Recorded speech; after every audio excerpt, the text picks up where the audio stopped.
How does this sound, guys? Great. No, I haven't told you what it is yet. How does this sound, guys? Roasted chipotle fish tacos. Oh my God. Let that great. sink in a minute. I'm gonna go ahead and make a glaze for what is going to be probably the best fish taco recipe that has ever come out of this kitchen. So I just added some chipotle peppers and adobo sauce, and I'll add a tablespoon of olive oil, tablespoon of honey. It's got a little sticky sweetness to it. I zested a lime. I'm gonna add the lime zest and the juice of the lime. Okay, so I got the glaze done, and now I'm gonna move on with the slaw, which is sort of the foundation for the fish. So I'm gonna take it easy and use a package of broccoli slaw, and this is gonna wind up in the tacos themselves. Broccoli slaw is such an awesome convenience ingredient. It's basically just slivered broccoli with some carrots and cabbage, and you can eat it as slaw, but you can also kind of roast it as a veggie in the oven, which is pretty amazing and revelatory. So I just drizzled the slaw with olive oil and sprinkled it with salt and pepper. Are you following me, guys? Oh yeah. Okay, I tossed the slaw, and now I have some little mini peppers that I sliced, and I'm gonna sprinkle those over the slaw. You can come in here and look, Paige. And then I've got a serrano pepper, very spicy, that I sliced. I didn't even take the seeds out because these recipes are all about spice, but if you wanna kind of have the flavor of the peppers and not all the spice, you can take the seeds and membranes out, and it helps a lot. So, for the fish, you can use salmon if you want to, but I have cod fillets and I'm putting them skin side down. I love cod. It just kind of reminds me of like cafeteria fish from the 80s. Is that a good thing? Yes, it is a good thing.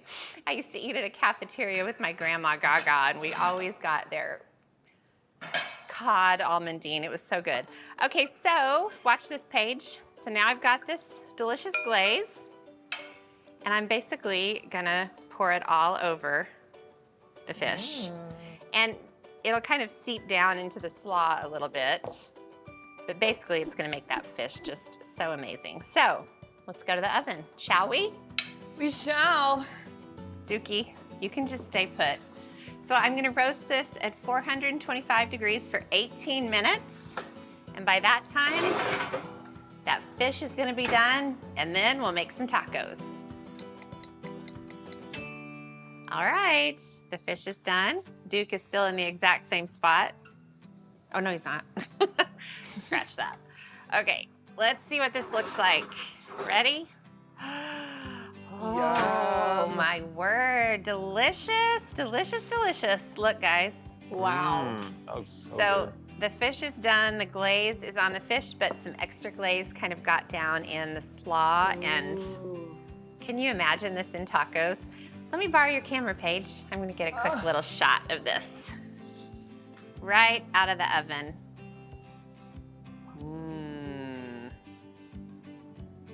Yum, yum. Okay, thank you for indulging me. So, I'm just gonna flake the fish with 2 forks, and it just breaks up very easily. Alex, do you love fish tacos? Say yes. I like them. Good. What about you, Stu? Love them. Stu loves everything. I love it. Okay, so that is all broken up. And now I'm gonna take some lime wedges and just squeeze a bunch of lime over the top. It adds amazing flavor and a little acid, and it's just good. Lime is just good stuff. I forgot to tell you that the recipes that I'm making are gonna get progressively hotter. So the first recipe was chipotle and jalapeno. This recipe is chipotle and serrano, which is a hotter pepper. Just wait till we get to the 4th recipe. You guys are gonna be on fire. Okay, so I have corn tortillas that I blackened over the stovetop burner. I'm gonna grab some, use tongs. Well, I'll just get a bigger spoon here. And I'll get a spoonful of the fish and peppers and slaw And it just goes right on top. Oh, yum. This is my favorite kind of food right here. And then a little sour cream. And to add to the hot, my favorite hot sauce. And then cilantro. What do you guys think? You're quiet. Looks so good. so good. My mouth is watering.